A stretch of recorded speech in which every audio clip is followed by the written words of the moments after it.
কদিন ধরে খুব জ্বর সর্দি হয়েছে, কোনো কিছুই খেতে ভালো লাগছে না এই জ্বর সর্দি মুখে। তাই এই রেসিপিটা বানালাম। এতটাই ভালো হয়েছিল যে কান, মুখ, জিভ সব খুলে গিয়েছিল। যাদের জ্বর সর্দি হয়েছে তাদের সবাইকে রিকোয়েস্ট করব এই রেসিপিটা একবার বানিয়ে দেখুন। দেখবেন আপনারা অনেকটা রিলিফ পাবেন। নমস্কার বন্ধুরা, উমাস কিচেনে আপনাদের সবাইকে স্বাগত।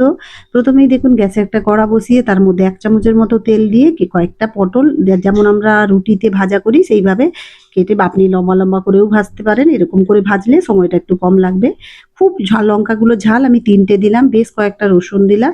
আপনারা লঙ্কার পরিমাণটা বাড়িয়েও দিতে পারেন। এরপর আমি এখানে দেখুন একটা পেঁয়াজ দিয়ে দিলাম। আমি এখানে ৩ টে পটল নিয়েছি তাই ৩ টে লঙ্কা দিয়েছি। আমি একজনের পরিমাণেই বানাচ্ছি কারণ আমিই খেয়েছিলাম। এতটাই ভালো লেগেছিল। এরপর মধ্যে স্বাদ মতো লবণ দিয়ে দিলাম। দিয়ে ভালো করে এটাকে আরেকটু হলুদও দিয়ে দিলাম। দিয়ে এটাকে একটু ভেজে নেব। এখনই পুরোটা ভাজতে, ভাজতে আরও কিন্তু শেষ নয়, এর মধ্যে আরও ingredients যাবে। এতটাই স্বাদ হয়েছিল যে শেয়ার না করে পারলাম না। আর যাদের আমার মতো এরকম জ্বর সর্দি একটু হয়েছে, এখন এই ওয়েদারের জন্যে প্রায় জল লাগছে পায়ে, তো জ্বর সর্দিটা প্রত্যেকটা বাড়িতেই। তো আমার মতো যারা একটু ঝাল প্রেমী আছে তাদেরকে বলব এই রেসিপিটা অবশ্যই বানান। কয়েকটা চিংড়ি মাছ সরিয়ে রেখেছিলাম, চিংড়ি মাছটা দিয়ে দিলাম। আপনাদের হাতের কাছে যদি থাকে দেবেন, না হলে কোনো অসুবিধে নেই, না দিলেও এটা খেতে বেশ ভালো লাগে। এইভাবে নেড়েচেড়ে আমি একটু চিংড়ি মাছটাকেও ভেজে নিলাম যতক্ষণ না পর্যন্ত একটু লাল হচ্ছে, আলাদা করে একটু করছে। আপনি চাইলে সবকিছু আলাদা, আলাদা করে করতে পারেন। পরিমাণ যদি বেশি হতো নিশ্চয়ই আমিও করতাম। কিন্তু নিজের জন্যেই শুধু বানাচ্ছিলাম, যার জন্যে আমি আর আলাদা, আলাদা করে ভাজিনি। এইভাবে সবকিছু ভালো করে যতক্ষণ না পর্যন্ত একটু কালার চেঞ্জ হচ্ছে, একটু কালো, কালো আসছে, ততক্ষণ ভাজা হচ্ছে, ততক্ষণ পর্যন্ত একটু নেড়েচেড়ে ভেজে নেব। এক গাদা তেল দিতে যাবেন না। সবকিছুতেই এক গাদা তেল দিলে ভালো লাগে না। এখন তেল দেওয়ার এক গাদা দরকারই নেই। আর ১ম এই অল্প তেলেই এরকম করবেন যাতে করে সব জিনিসগুলো ভালো করে ভাজা হয়ে যায়। খুব ভালো লাগে খেতে। যারা এভাবে বানিয়ে থাকে তারা জানে এর স্বাদ কি। প্রায় প্রত্যেকটা বাড়িতেই এভাবে বানানো হয়। আর একদম সিম্পল রেসিপি। আমার খুব ভালো লেগেছিল। এখন তো প্রায় সর্দি জ্বর, তাই জন্য আমি আপনাদের সঙ্গে শেয়ার করছি। এরপর দেখুন আ ভাজা, ভাজা হয়ে গেছে। আমি এটাকে তুলে নেব। অনেক সময় আমরা অনেক কিছু বানাতে ভুলে যাই, যেগুলো আমরা নানা রকম ভিডিও দেখে আমাদের মাথায় আছে, "আরে এটা তো বানালাম না।" এইভাবে দেখুন এরপরে আমি ওটাকে ঠান্ডা করে নিয়েছি, করে শিলপাটায় বেটে নিচ্ছি। মিক্সিতে বাটতে যাবেন না, একবারে পেস্ট মতো হয়ে যাবে, ভালো লাগে না। আমার কোনো ধরনের জিনিস এইরকম শিলেই বেটে খেতে ভালো লাগে। এরপর আমি সবকিছু উপকরণগুলোকে ভালো করে বেটে নিচ্ছি। খুবই সিম্পল রেসিপি, সময়ও কম লাগবে।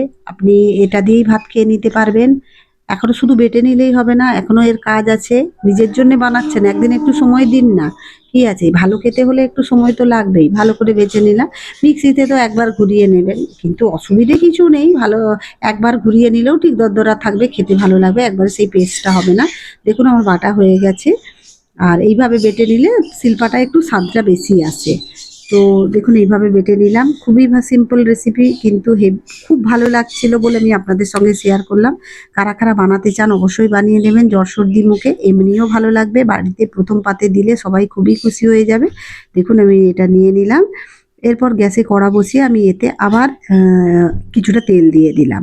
ওইজন্য আমি আপনাদেরকে ১ম এ বলেছিলাম ১ম এই ১ গাদা তেল দিতে যাবেন না। এরপর দেখুন আমি আবার ২ চামচের মতো তেল দিয়ে দিলাম। দেওয়ার পরে এরপরে আমি এর মধ্যে একটা শুকনো লঙ্কা ফোড়ন দিলাম। তারপর যদি না দিতে চান শুকনো লঙ্কাটা স্কিপ করতে পারেন। তারপর এখানে বেশ খানিকটা কালো জিরে দিয়ে দিলাম। কালো জিরেটা অবশ্যই দেবেন।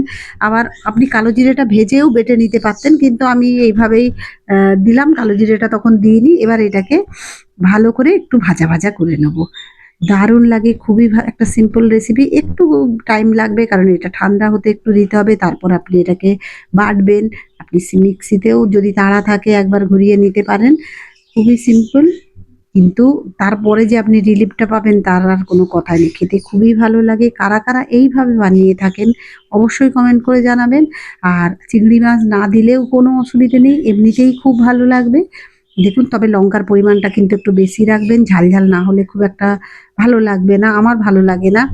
যেহেতু আমি প্রচণ্ড ঝাল খাই সেইজন্য আমি এইসব জিনিসে একটু ঝালটা বেশিই দিয়ে থাকি। দেখুন এটা হয়ে গেছে, ২ মিনিট নাড়লেই হয়ে যাবে। আর একটা গোটা রসুন দিয়ে গরম ভাতে সার্ভ করলাম। কেমন লাগলো অবশ্যই কমেন্ট করে জানাবেন।